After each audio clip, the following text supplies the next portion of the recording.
1절로 8절입니다. 신약성경 126쪽입니다.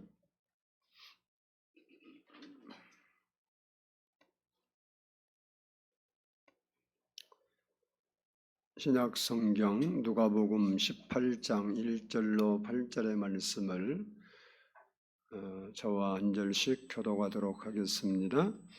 예수께서 그들에게 항상 기도하고 낙심하지 말아야 할 것을 비유로 말씀하여 이르시되 어떤 도시에 하나님을 두려워하지 않고 사람을 무시하는 한 재판장이 있는데 그 도시에 한 과부가 있어 자주 그에게 가서 내 원수에 대한 나의 원한을 풀어주소서 하되 그가 얼마 동안 듣지 아니하다가 후에 속으로 생각하되 내가 하나님을 두려워하지 않고 사람을 무시하나 이 과부가 나를 번거롭게 하니 내가 그 원한을 풀어주리라. 그렇지 않으면 늘 와서 나를 괴롭게 하리라 하였느니라. 주께서 또 이르시되 불의한 재판장이 말한 것을 들으라. 하물며 하나님께서 그 밤낮 부르짖는 택하신 자들의 원한을 풀어주지 아니하시겠느냐? 그들에게 오래 참으시겠느냐? 내가 너희에게 이르노니 속히 그 원한을 풀어주시리라. 그러나 인자가 올 때 세상에서 믿음을 보겠느냐 하시니라. 아멘. 이 시간엔 성가대 찬양이 있겠습니다.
기도드리겠습니다. 사랑해 주님 감사합니다. 오늘도 이렇게 저희가 하나님 전에 나와 예배하고 또 말씀을 들을 수 있도록 은혜를 주심을 감사합니다.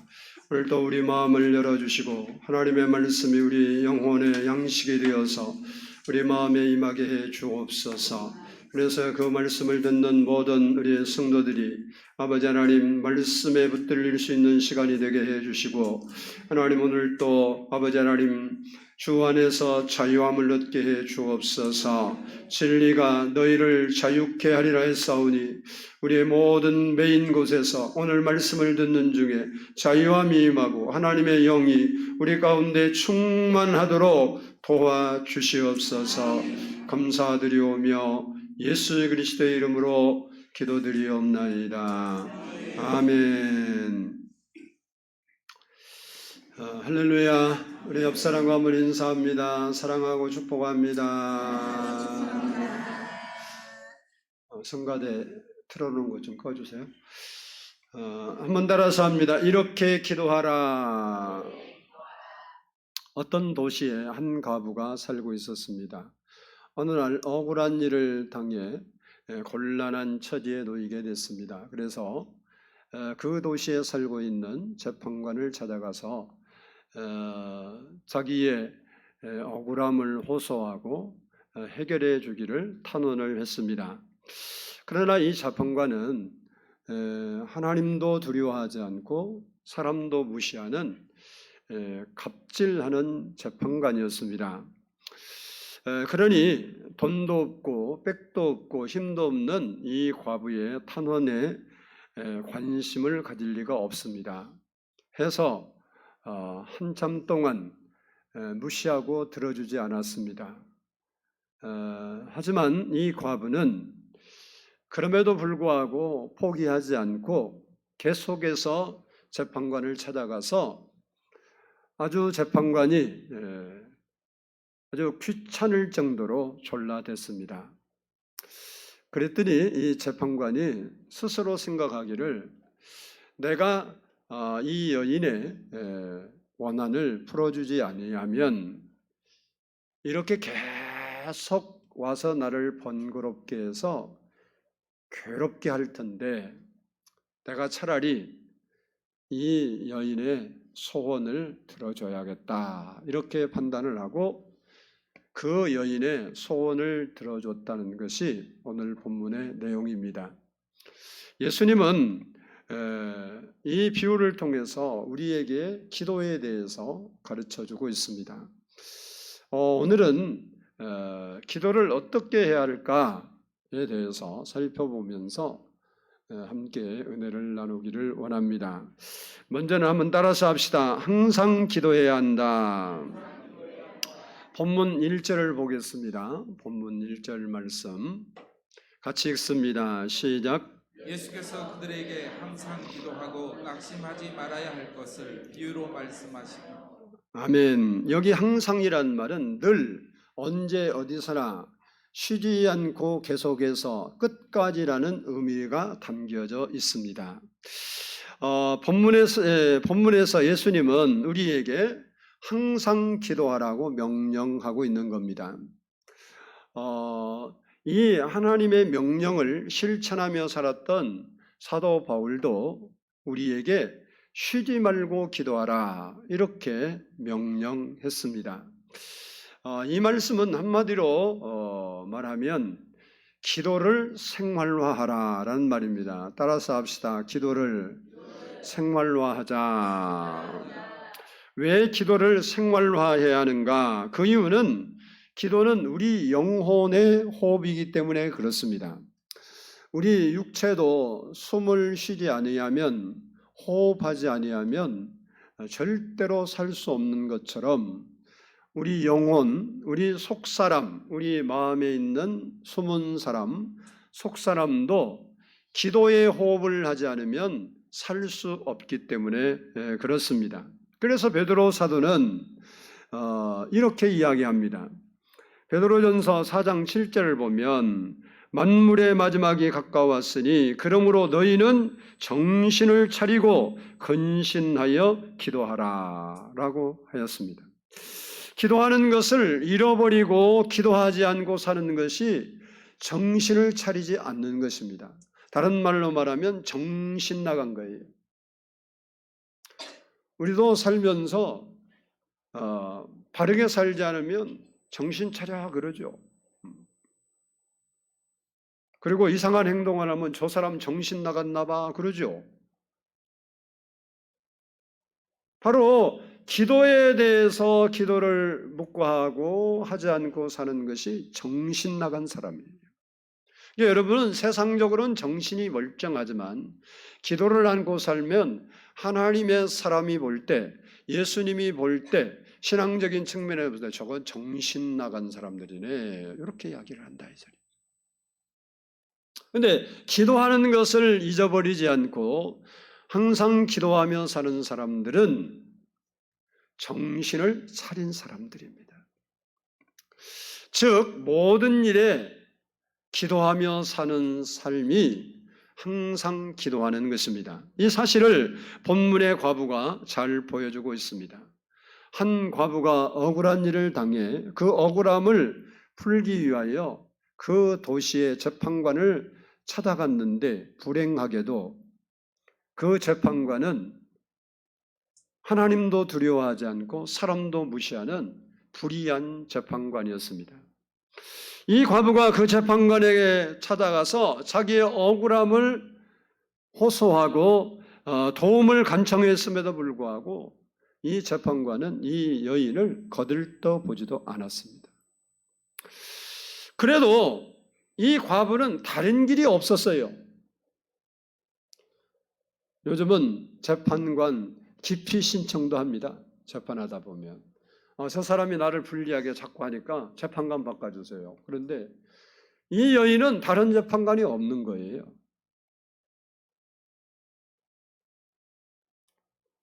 이 재판관밖에 없기 때문에 그럼에도 불구하고 늘 항상 찾아가서 도움을 청한 겁니다. 여기 항상이라는 말은 어떤 상황에서도 어떤 형편에서도 찾아갔다라는 말입니다. 다시 말하면 비가 오나 눈이 오나 바람이 부나 찾아갔습니다. 찾아가서 재판관님, 나의 억울한 사정을 좀 해결해 주세요. 재판관만이 나의 이 억울한 문제를 해결해 줄 수 있습니다. 라고 탄원한 겁니다. 비가 오면 비를 맞으면서 찾아갔고 눈이 오면 눈을 맞으면서 찾아갔습니다. 찾아가서 재판관에게 자기의 억울함을 토로하면서 그 억울함을 풀어달라고 그렇게 외쳤던 것입니다. 요즘으로 표현하면 만나주지도 않고 들어주지도 않으니까 SNS에 올리고 문자 폭탄 날리고 이메일 보내고 카톡을 수십 통처럼 보낸 거예요. 요즘 그렇게 하면 당장에 스토커로 신고되어서 접근 금지 명령 드리고 잘못하면 구속됩니다. 그러나 하나님은 우리가 하나님 앞에 그렇게 기도하라고 우리에게 말씀하고 있습니다. 사람은 상대가 싫다고 하면, 상대가 듣지 않으면 더 이상 말하면 스토커가 되고 상대도 기분 나쁘고 자기도 기분 나쁘게 되는데, 하나님은 기도에 대해서 우리에게 말하면서 너희가 나에게 기도할 때는 스토커처럼 하라는 거예요. 싫다는데도 계속 따라가는 것처럼 우리가 하나님을 향해서 그분이 들어주지 않는 것 같고 그분이 응답하지 않는 것 같고 그분이 만나주지 않는 것 같아도 포기하지 말고 스토커처럼 계속해서 찾아가서 기도해라.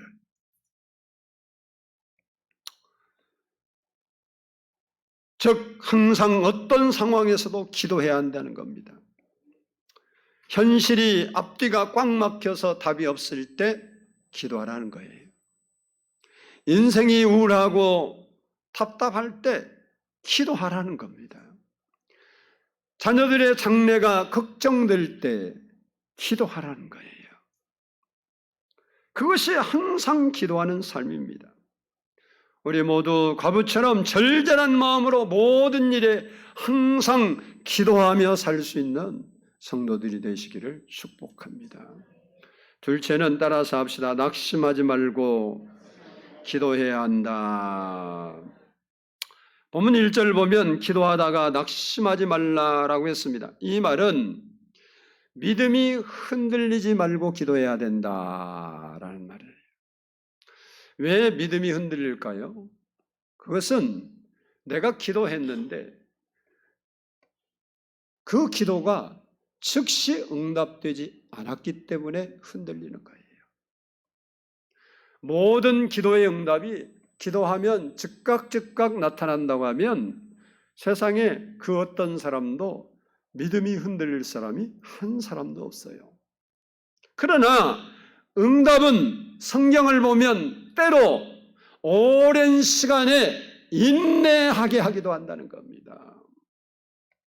다시 말해서 한 번 기도해서 되는 것이 아니라 몇 년을 두고 기도함으로써 그 기도가 성취되는 것이 하나님의 섭리 중에 하나라는 겁니다. 요셉은 17세에 하나님이 주신 꿈을 가지고 그 꿈이 이루어지기를 기도하며 살았지만 그 앞에는 낙심할 수밖에 없는 인생이 펼쳐졌습니다.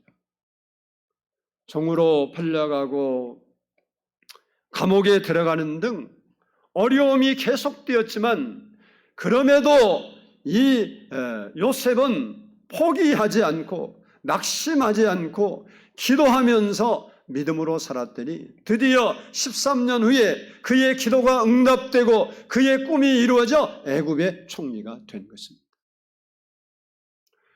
다윗 역시 이스라엘의 2대 왕이 될 때까지 수많은 힘든 난관이 많았지만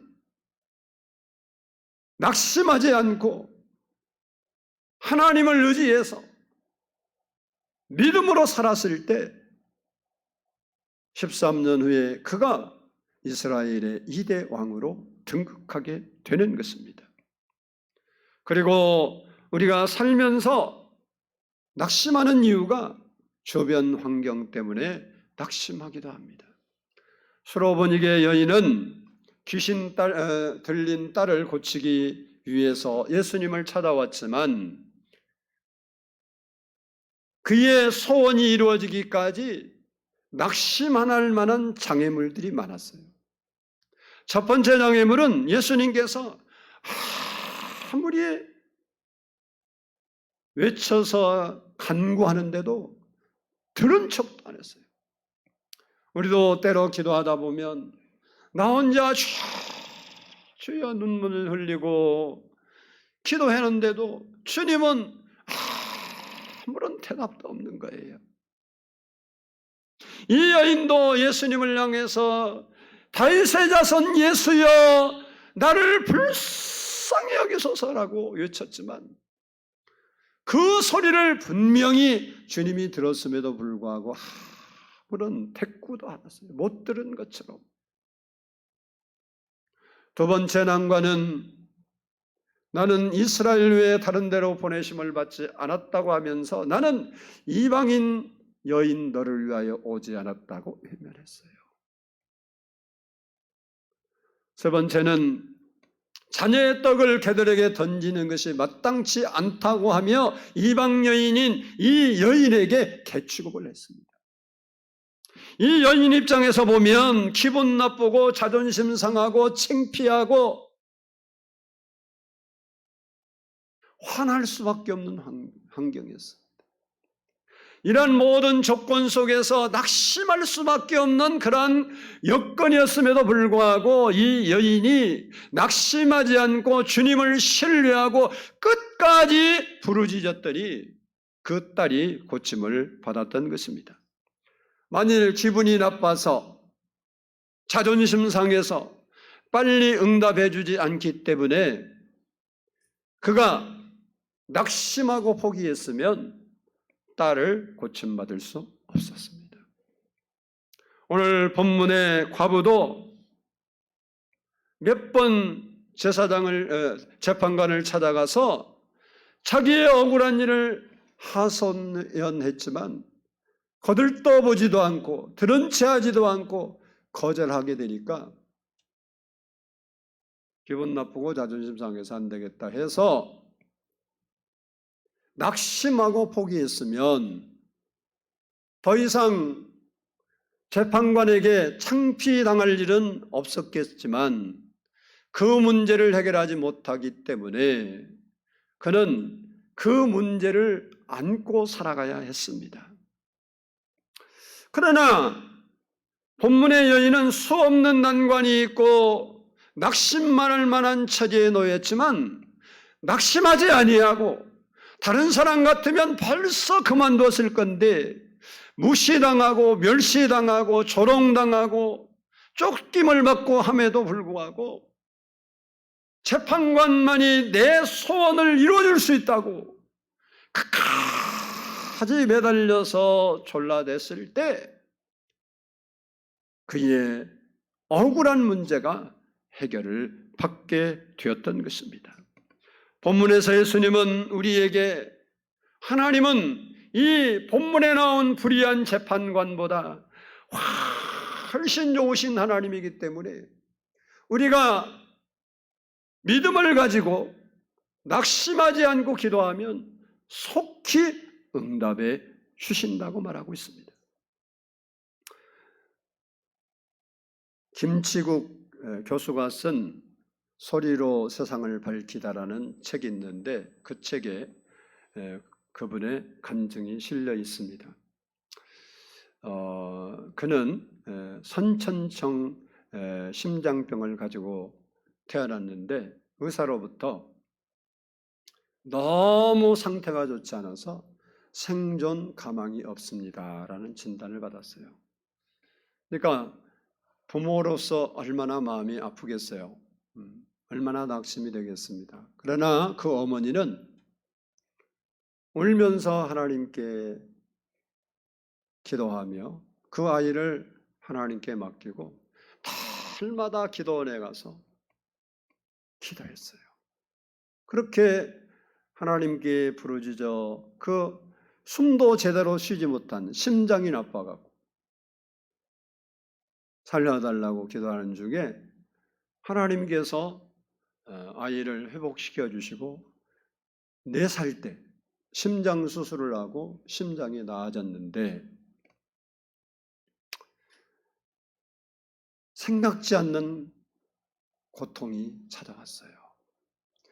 심장 수술 후유증으로 이 망막이 떨어져서 엉키면서 시력을 잃어버리게 된 겁니다.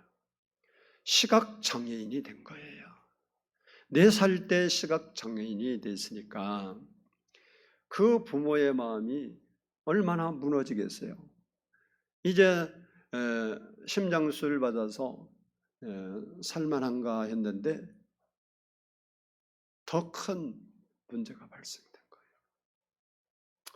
그래도 낭망하지 않고 어머니는 하나님 앞에 또 눈물로 기도하는데 그의 마음에 이런 감동을 주는 거예요.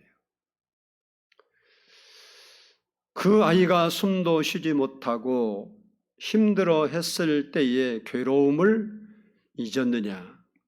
이제 아이가 생명의 유업에서 벗어나지 않았느냐?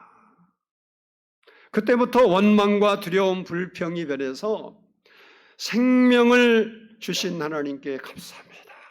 감사합니다. 감사합니다. 아들이 비록 앞을 보지 못하지만 하나님께서 우리 아들을 통해서 큰 일을 행할 줄을 믿습니다. 그리고 기도한 거예요.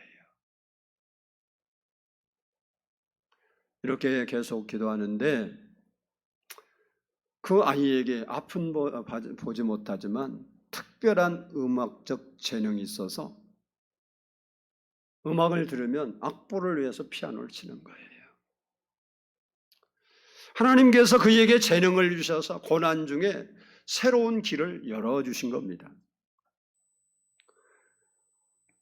그는 대전에 있는 맹아학교를 다니다가 미국으로 건너가서 고등학교를 졸업하고 버클리 음대를 졸업하고 뉴욕 대학교를 졸업한 후에 29세 최연소라는 나이로 버클리 음대 전임 교수가 되어서 시각장애인을 위한 음악 테크놀로지를 개발하고 그것을 가르치고 있습니다. 그리고 아름다운 아내 티파니와 결혼해서 지금 행복한 삶을 살고 있습니다. 그는 책에서 이와 같은 고백을 합니다. 언제나 곁에 계시고 길을 열어주시며 이 자리에 설 수 있도록 하신 하나님, 저희의 한낱 먼지 같은 삶에 이토록 아름다운 계획을 숨겨 놓으셨을 줄이야 위대하신 하나님의 섭리 앞에 겸손해질 수밖에 없습니다. 만약 누군가 세상에서 가장 아름다운 음악이 무엇이냐고 묻는다면 저는 깊은 어두움에서 찬란한 빛을 만들어내신 하나님의 음성이라 대답할 것입니다. 저는 확신합니다. 비록 이 빛이 없을지라도 하나님의 음성을 들을 수만 있다면 그 인생엔 빛이 비치고 나갈 길이 밝히 보일 것입니다.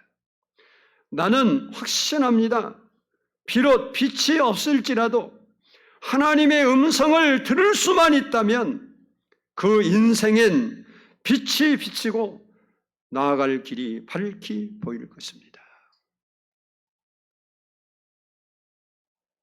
김치국 교수는 자신이 오늘 있게 된 것은 새벽마다 자기를 위해 기도하신 어머니, 아버지 때문이라고 말하고 있습니다.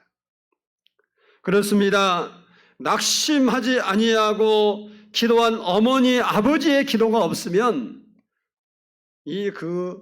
김치국 교수의 고백처럼 어떻게 그가 교수가 되어 있겠습니까?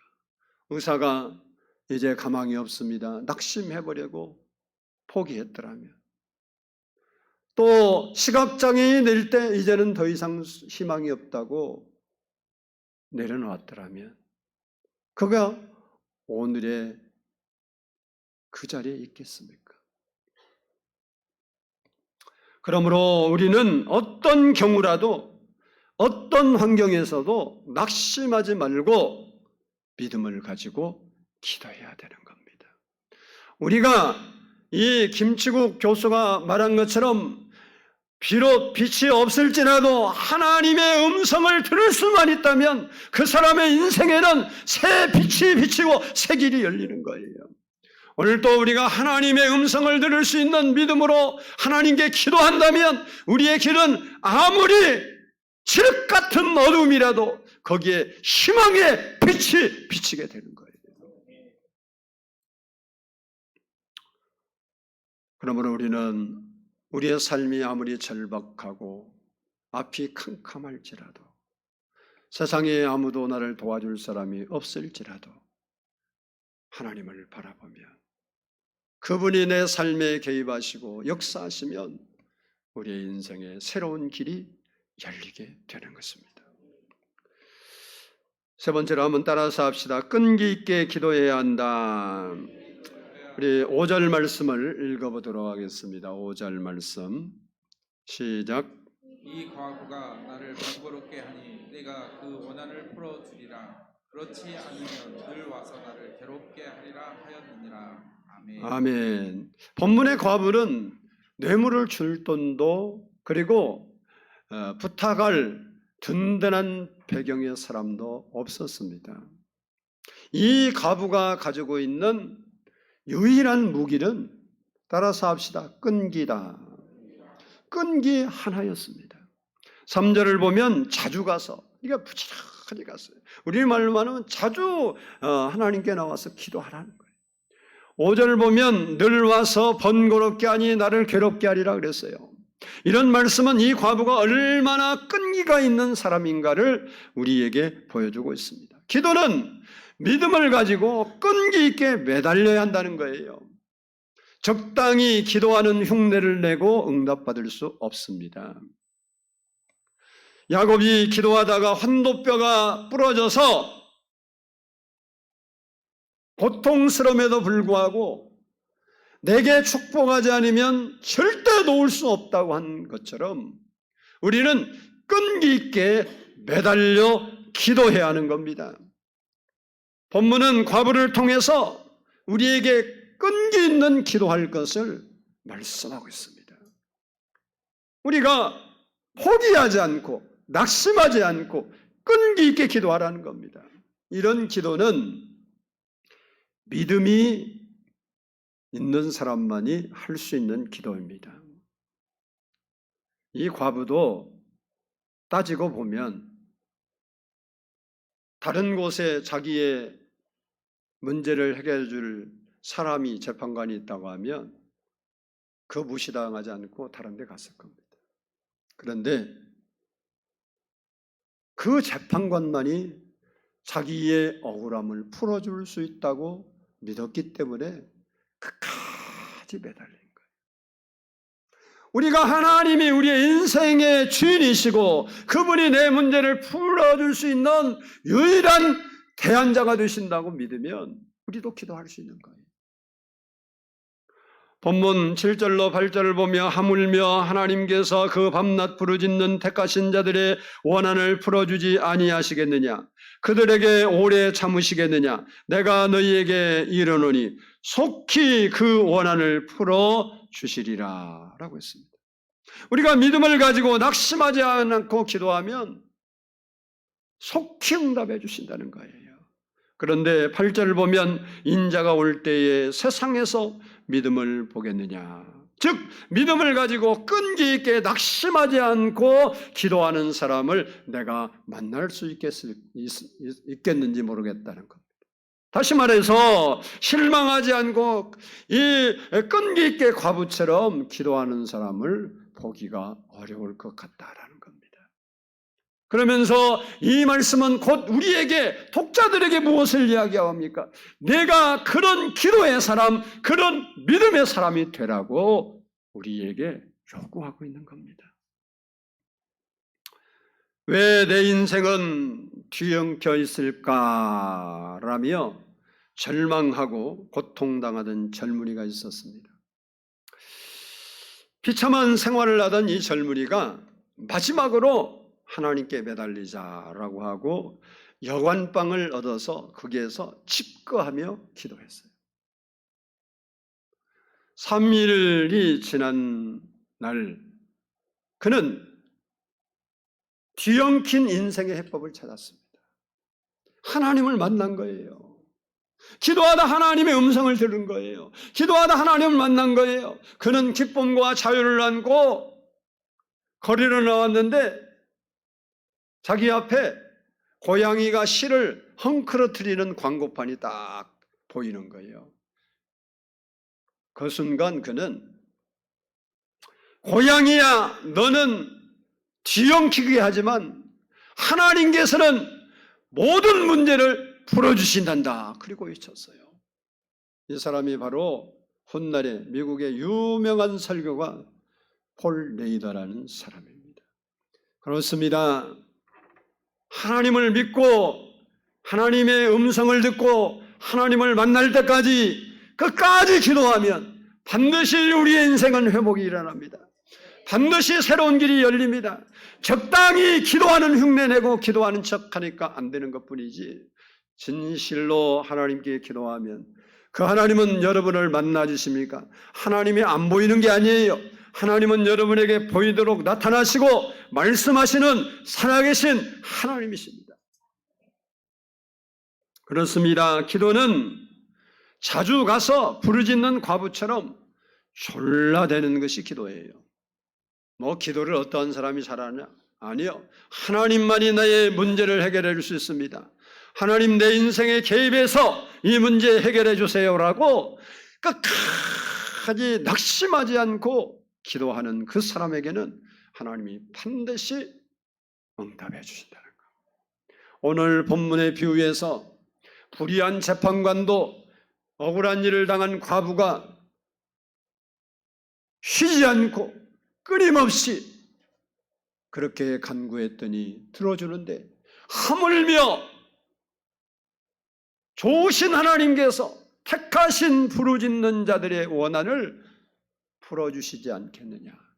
속히 풀어주시리라.